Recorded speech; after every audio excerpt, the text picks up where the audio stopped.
আশ্বিনের শারদ প্রাতে রেডিও থেকে ভেসে আসা সেই চণ্ডীপাঠ, যার একটি শ্লোকে লুকিয়ে থাকে বাঙালির পুজো শুরুর আসল শিহরণ। হ্যাঁ, চণ্ডীপাঠ ছাড়া যেন বাংলা আর বাঙালির দেবী দুর্গার আরাধনা অসম্পূর্ণই থেকে যায়, যাকে ছাড়া মহালয়ার ভোর কল্পনা করা কোনো বাঙালির পক্ষে সম্ভব নয়। আজ 4 অগস্ট সেই প্রবাদ প্রতিম বাচিক শিল্পী, নাট্যকার ও আকাশবাণীর প্রাণ পুরুষ বীরেন্দ্র কৃষ্ণ ভদ্রের জন্মদিন।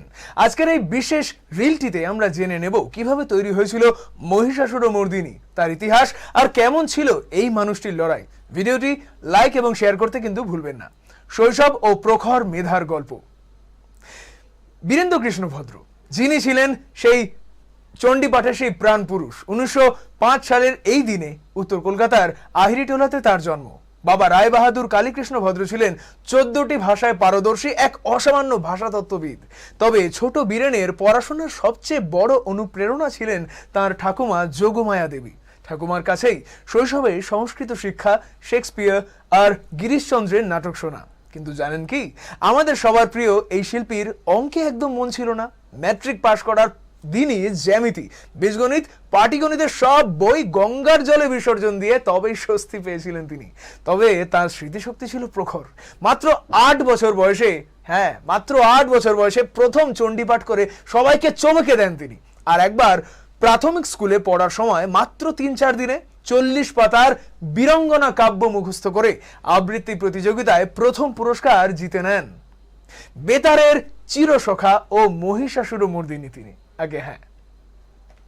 স্কটিশ চার্চ কলেজ থেকে গ্র্যাজুয়েশন শেষ করে ইস্ট ইন্ডিয়া রেলওয়েতে চাকরি নেন বীরেন্দ্র কৃষ্ণ। কিন্তু মন পড়ে থাকতো রেডিওর স্টুডিওতে। শেষমেশ 1928 সালে অল ইন্ডিয়া রেডিওতে সহকারী পরিচালক হিসেবে যোগ দেন। আর সেখান থেকে শুরু এক ইতিহাস। বাণী কুমার, পঙ্কজ মল্লিক, রায়চাঁদ বড়ালদের সাথে মিলে তৈরি হয় কালজয়ী গীতি আলেখ্য মহিষাসুরমর্দিনী। তখন তো আর রেকর্ডিং এর জামানা ছিল না, সরাসরি লাইভ সম্প্রচার হতো সমস্ত কিছু। মহালয়ার আগের দিন রাতে বীরেন্দ্র কৃষ্ণ ভদ্র রেডিও স্টেশনেই থেকে যেতেন।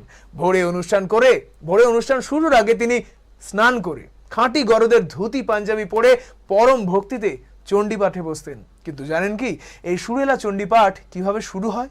একদিন স্টুডিওতে তিনি মজার ছলেই স্তোত্রের সুর অনুকরণ করে বাংলা ভাষ্য পড়ছিলেন। বাণী কুমার রেকর্ডিং রুম থেকে ছুটে এসে বললেন, আরে থামলে কেন, ব্যস্ত হচ্ছিল, এভাবেই করো। আর সেই মুহূর্তেই জন্ম নিল ইতিহাস, বহুমুখী প্রতিভা ও 1976-এর সেই ঐতিহাসিক ভুল। তিনি শুধু চণ্ডী পাঠক ছিলেন না, তিনি একাধারে অভিনেতা, নাট্যকার ও পরিচালকও ছিলেন। রেডিওতে মাইক্রোফোনের সামনে দাঁড়িয়ে কেমন করে সংলাপ বলতে হয়, পাতা উল্টানোর শব্দ না করে কিভাবে স্ক্রিপ্ট পড়তে হয়, এই সব কৌশল তিনিই প্রথম আবিষ্কার করেন।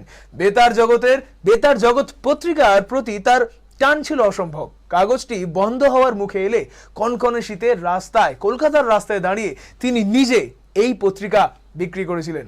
আর 1976 সালের সেই ঘটনাটা কি মনে আছে? আকাশবাণী কর্তৃপক্ষ বীরেন্দ্র কৃষ্ণের জায়গায় উত্তম কুমারকে দিয়ে চণ্ডীপাঠ করায়, কিন্তু বাঙালি শ্রোতারা তা মেনে নেননি।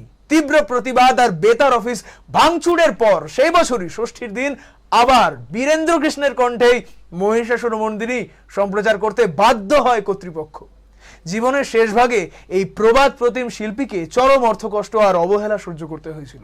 স্টাফ আর্টিস্ট হওয়ায় মেলেনি পেনশন। এমনকি অবসরের পর একদিন আকাশবাণীতে ঢুকতে গেলে সিকিউরিটি গার্ড তার কাছে পাস চেয়ে বসেছিল।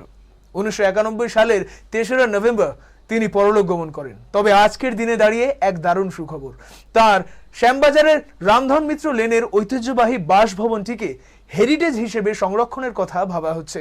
পাশাপাশি তার স্মৃতির উদ্দেশ্যে শ্যামবাজার মেট্রো স্টেশনটির নাম বদলে বীরেন্দ্র কৃষ্ণ ভদ্র স্টেশন করার শুভ প্রস্তাব উঠে এসেছে। বাঙালির মহালয়া আর বীরেন্দ্র কৃষ্ণ ভদ্র এক চিরন্তন বন্ধন।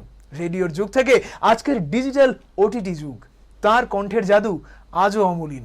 বীরেন্দ্র কৃষ্ণ ভদ্রের এই অমর সৃষ্টি আর স্মৃতি আপনার পুজোকে কতটা স্পেশাল করে তোলে, কমেন্ট করে অবশ্যই জানান। আর আরোহী নিউজ বাংলার পক্ষ থেকে আমরা জানাই শুভ জন্মদিন অময় রূপকার বীরেন্দ্র কৃষ্ণ ভদ্রকে।